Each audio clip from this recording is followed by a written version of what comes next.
On this day, 11 of the 12 High Lords of Terra would meet their end. This is the story of Drakan Vangorich and the Beheading. Now, the War of the Beast had raged through the galaxy and saw the entire might of the Imperium pitted against the majority of the Orc race. When the Beast was finally killed and the Imperium stood victorious, they began to lick their wounds, almost completely devastated by one of the deadliest conflicts that they had ever faced. Most thought the Orcs had been eliminated, their capital Ullanor destroyed, and the threat well and truly dealt with. However, Drakan Vangorich discovered that by the order of Maximus Thane, Ullanor wasn't actually destroyed. Instead, it was secretly teleported so that the High Lords of Terra could strip it of its technology for their own gain. Outraged by this betrayal, Vangorich snapped, coming to the dreadful realization that the High Lords of Terra would never set aside their own personal goals for the good of humanity. He set his mind to becoming the next ruler of the Imperium,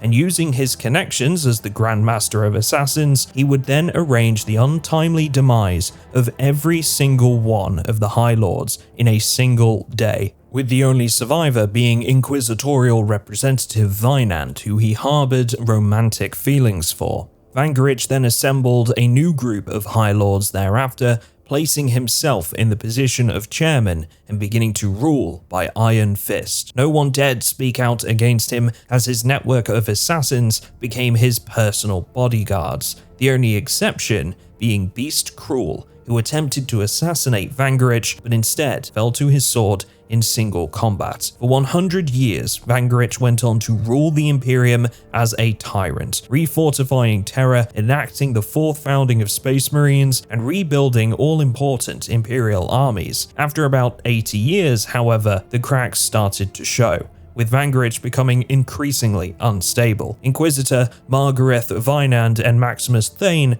both saw the writing on the wall. Vinand guided Thane to Vangorich, who had fortified himself within the Eversaw Temple, surrounded by hundreds of his assassins. Thane's Space Marines fought through the assassins until there were only 3 men left: Vangorich, Thane, and a single Eversaw assassin. Vangorich ordered his cold-blooded killer to finish Thane, but in that moment, he seemingly hesitated, fighting to overcome his programming. This gave Thane a chance to raise his bolt pistol and fire a single shot, killing Vangorich in an instant. Following his death, the Ultramarines would unify 50 other chapters to contain the anarchy that befell Terra thereafter, until it was finally put to rest almost 2 decades later.